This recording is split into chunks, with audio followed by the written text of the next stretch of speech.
New insight into what Americans think is the real cause of income inequality. According to a brand new Fox poll, 60% of Americans say the government's policies actually create the income gap in the first place. Another Fox News poll finds a majority of Americans also think that the government is not the answer, saying that proposed policies to spread the wealth are not a good idea. Speaking in Chicago this week, New Jersey Governor Chris Christie told the audience that Washington needs to embrace more policies that allow Americans to make it on their own. I don't think the American people want income equality. What they want is income opportunity. See, if I go to somebody right now and I say to them, I can guarantee you X dollars a year for the rest of your life, there may be some in America who would accept that. But I think most people in America would go, how do I get a little more than that? That's the spirit of this country. How do I get a little more? I think that the problem we have is an opportunity gap, not an income equality gap. Dan Henniger is deputy editorial page editor of the Wall Street Journal, and this is the topic of your column for this week, Dan. It was really interesting to read a little bit about where this income inequality debate first started. I want to get to that in a moment, but first you say income inequality is a political loser when it comes to an issue. Why is that? Well, I agree with Chris Christie. I think that although the Democratic left would like to push it, and in fact, the current mayor of New York City, Bill de Blasio, got elected with a theme of a tale of two cities. It perhaps works in these kind of liberal enclaves like New York City or perhaps Massachusetts, where Senator Elizabeth Warren got elected. But I think out there in the broad country in the United States, it remains a political loser, pretty much for the reasons Chris Christie suggested, is that most people do not resent those who have made money because they understand that those who have made money are the ones running the companies, creating the companies that produce jobs that they themselves and their families are going to work for. So you're saying it's more of an aspirational quality that Americans have to want to achieve the success that in some political circles, some suggest that they might resent.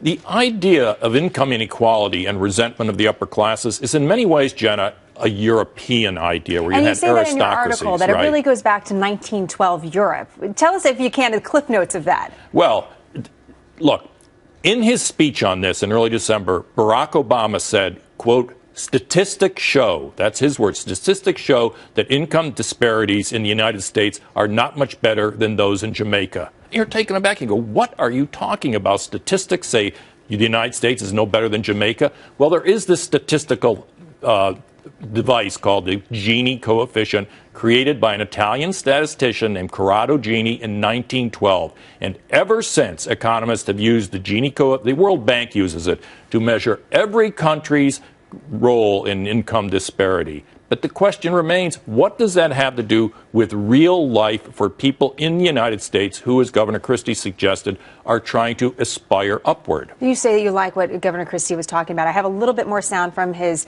talk earlier this week. Let's go ahead and play that. Oh, I think we're going to have an issue with that sound. Okay. You know, actually, we'll just save it. You know, it's okay. We're going to save it. The control room tells me to have it. Let's just save it because we heard a little bit about what he had to say. My question for you is that the administration has effectively changed the conversation to this one about income inequality. Should Republicans take that on nose to nose, or should they suggest a different topic is the number one issue for Americans today? Well, I think the number one issue for Americans today, and yes, I agree, I think Republicans should take it on head on. And some of the numbers in the Fox poll that you were showing earlier suggest to me why the Republicans should do that, which is what has happened the last 5 years under the Obama presidency. The United States, since World War II onward, has had an annual growth rate of over 3%. It has been below 2% during the Obama presidency. Now, that may seem like an economic statistic as well, but when the growth rate falls, jobs are not created. There is not enough economic activity in the U.S., and this is the sort of thing that I think Republicans have got to talk about. How can we get the jobs machine started again? But the president has said time and time again this is based on an economy that he inherited, not one that he's created. And so far, it seems that the Republicans haven't created a narrative that really contradicts that or combats that in any way successfully so far. Why not? Well, there is no real spokesman in the Republican Party. When you say the Republicans, there is no one individual, the way the president himself is the spokesman for his party. But they do have an opportunity, I think, with the sort of nightmarish experience that Obamacare is having. The Obama health care law is a huge law, and we're now discovering it didn't affect just the uninsured. It affects a lot of businesses in this country who are trying to figure out whether they have to comply for it.